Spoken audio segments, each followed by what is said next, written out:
पहाड़ियों के बीच बसा एक गांव धूप में नहाया हुआ। गांव वाले दयालु और मेहनती थे, लेकिन उनके दिलों में एक खौफ छुपा था। उनके खेतों के पार फुसफुसाते जंगल थे। जंगल घने और अंधेरे थे।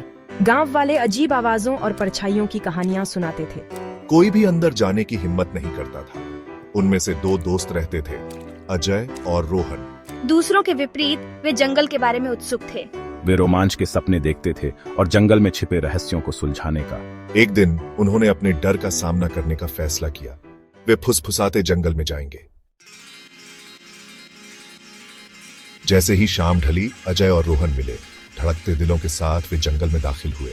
रास्ता जा चुका था, घने पेड़ पौधों ने उसे निगल लिया था। गीली मिट्टी और अनजान फूलों की खुशबू से हवा भारी हो गई। जैसे ही अंधेरा गिरा, अजीब परछाई उनके चारों ओर नाचने लगी। अजय के पैर के नीचे एक टहनी टूट गई। सन्नाटे में आवाज गूंज उठी। रोहन ने अपने दोस्त का हाथ पकड़ लिया। उन्होंने सुना, एक उल्लू ने हूंट किया। पत्तों की सरसराहट ने उन्हें चौंका दिया। जंगल अनदेखी आंखों से जीवित लग रहा था।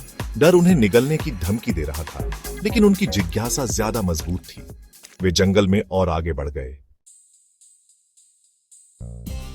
अचानक उन्होंने पेड़ों के बीच एक रोशनी टिमटिमाते हुए देखी। नई उम्मीद के साथ वे उसकी ओर बढ़े। रोशनी उन्हें एक खुले मैदान में ले गई। बीच में एक छोटी सी झोपड़ी थी। एक बूढ़ा आदमी बाहर बैठा था। उसके पास एक लालटेन थी। उसकी आंखें दयालु थीं, उसका चेहरा ज्ञान से भरा हुआ था। लड़के सावधानी से उसके पास पहुंचे। हम खो गए हैं, अजय ने कहा। बूढ़ा आदमी मुस्कुराया। डरो मत, उसने कहा। उसकी आवाज शांत थी।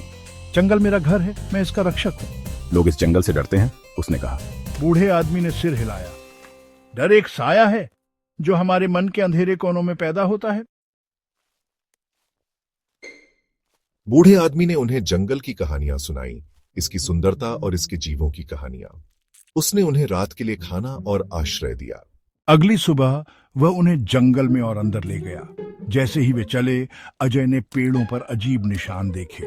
उसने बूढ़े आदमी को उन्हें दिखाया। बूढ़ा आदमी मुस्कुराया। ये सुराग हैं, उसने कहा। ये जंगल की कहानी बताते हैं। उसने लड़कों को निशान पढ़ना सिखाया। उन्होंने प्राचीन रस्मों, प्रकृति के सम्मान, सभी जीवित चीजों के बीच संतुलन के बारे में बताया। जितना गहरा वे गए, उनके दिल उतने ही हल्के महसूस हुए। डर की जगह आश्चर्य ने ले ली। अंत में वे धूप में नहाए हुए एक समाशोधन पर पहुंचे। काई से ढकी चट्टानों से एक झरना गिर रहा था। हवा को इंद्रधनुष से भर रहा था। बूढ़े आदमी ने मुस्कुराया। जंगल का असली रहस्य, उसने कहा, यह है कि डर एक विकल्प है। साहस और सच्चाई इसे दूर करने के रास्ते हैं। अजय और रोहन जंगल से चले गए। उनके दिल आश्चर्य और नए साहस से भर गए।